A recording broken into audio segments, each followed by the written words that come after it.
Hello, my name is Moshe Zadka. My website is cobordism.com, where you can find every way of reaching me known to humankind. And today I want to talk to you about how to use Jupyter for DevOps. I want to start by acknowledging that I live in the city of Belmont in San Francisco Bay Area Peninsula, which is the ancestral homeland of the Ramaytu Shoholoni people. So you think Jupyter for DevOps, that's kind of weird. And I want to convince you that the answer is yes, this is a great tool for that. So originally, Jupyter is invented for data scientists. That's the most popular people who use it. And what do data scientists need? They need to explore, right? They need to figure out what's going on in the data.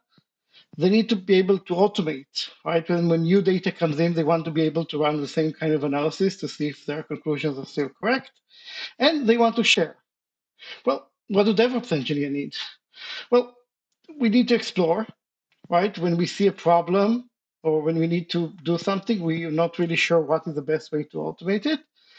But then after we figure it out, usually we'll need to do it the same way for a bunch of things, right? Running the same process across a bunch of directories or even a bunch of VMs. And finally, we also need to share, right? If something happened, it'll probably happen again, and we would like our colleagues to be able to reuse what we know. So let's start with a few examples.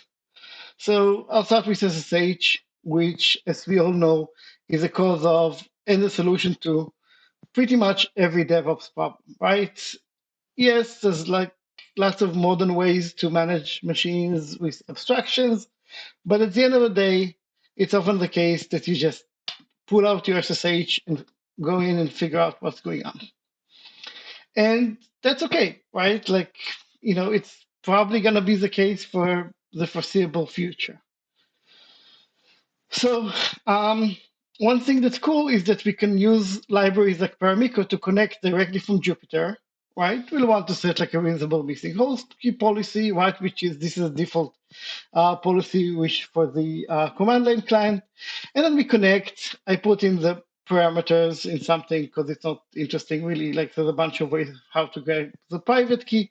What is important is that once you connect, you can run commands, right? Just like you run from the CLI, right? In this case, I ran ls and I saw that I have two files, right? But that seems a little bit too much, right? Like if I just SSH and wrote ls, it would have been faster, right? This is not that much harder, but why bother? Well, the reason to bother is that what if now I need to actually collect the list of files from a bunch of hosts to see patterns or to see matches?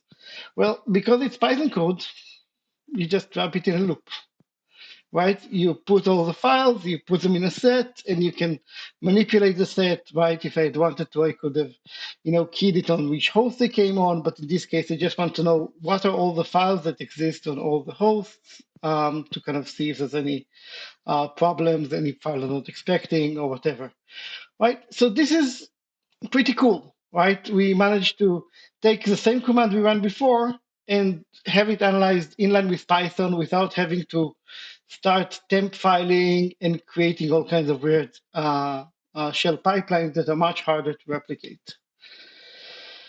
So let's say you need to manage a cloud, as I'm sure many of us do. Well, of course, you can go to the web UI of every cloud and start clicking the buttons. That's gonna work. That's fine, right? So what's the problem with that? Well, that's gonna be hard to replicate, right? If you need to do the same thing or you need to know what you've done, well, why not use the command line? Well, now you get to learn a lot about Bash programming, right? Let's say that you need to do something. Now you need to figure out exactly how to write lists in Bash to kind of do some list comprehension in Bash. That's not going to be fun. Well, then why not just write a script? Because you do want the interactivity, right? You want to be able to grab the list of VMs from the cloud, say, and then run some analysis to figure out which VMs need to go and which VMs need to be managed. right? So writing a script and hoping it's going to be okay. And if it's not okay, you have to restart the script from scratch, right? So that's kind of annoying. So, let's use Jupyter, right? So we can connect to say S3 in this case, right? There's like a lot of different ways to, with the credentials. That's not something I really have the time to cover, but let's say that you connect to S3. Well, sure, that's great, right? Now you can upload some context to S3, right? Rescue, right? Like, we upload it like, special buckets and we upload the content to some file, and that's great, right? But again, you could have done that either from the web UI or from the CLI. The beauty here is that we can easily, again, wrap it in a loop and upload a bunch of files with a number. And again, yeah, of course, you could have done it with Bash, but now you have to learn how to count in Bash, and that's not going to be fun, right? And if it's something slightly more complicated than counting, right? Let's say that you only want to upload some numbers or only whatever doesn't exist.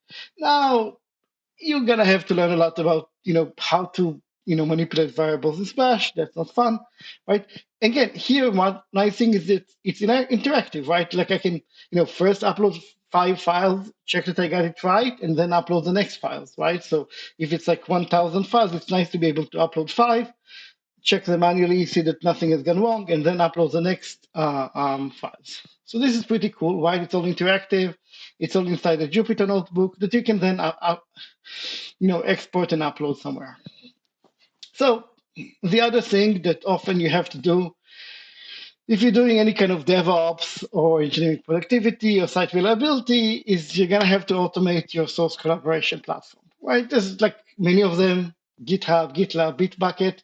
I'm going to demonstrate with GitLab because it has the advantage that it's open core, which means you can install it locally and use it in a pretty reasonable configuration with just using the open source version. So that's pretty cool, right? So let's see how that would look like. So why would you do that, right?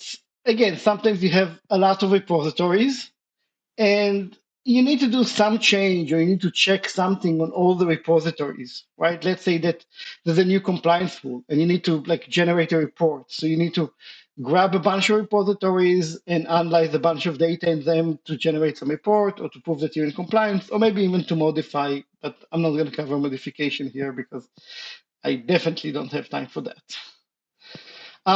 But again, if you have a monorepo, then you don't need to do any of that, right? You can clone the repo and then you can do manual work.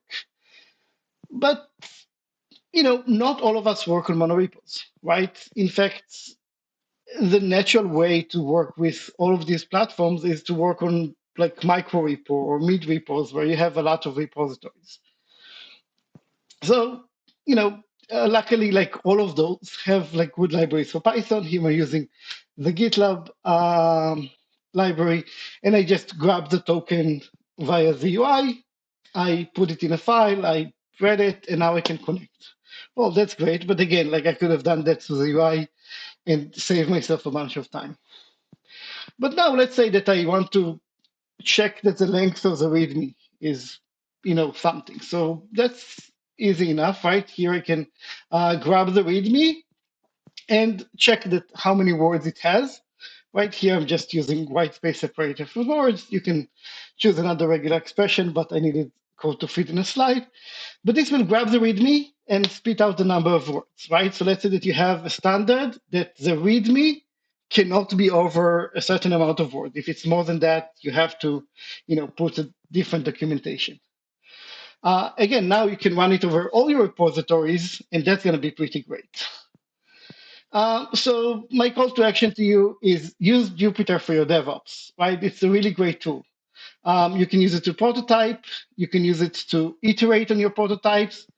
You can use it to massively automate after you're done with the iteration and prototyping. And finally, you have a solid document, right? You can even add markdown cells to explain why you did what you did. And the best of all, you can share this with your colleagues. Jupyter notebooks are a standard format, and you can also export it to HTML So those who don't have Jupyter can also see what you've done, even if they can't edit it. Thank you very much, and I hope you enjoy using Jupyter. Bye.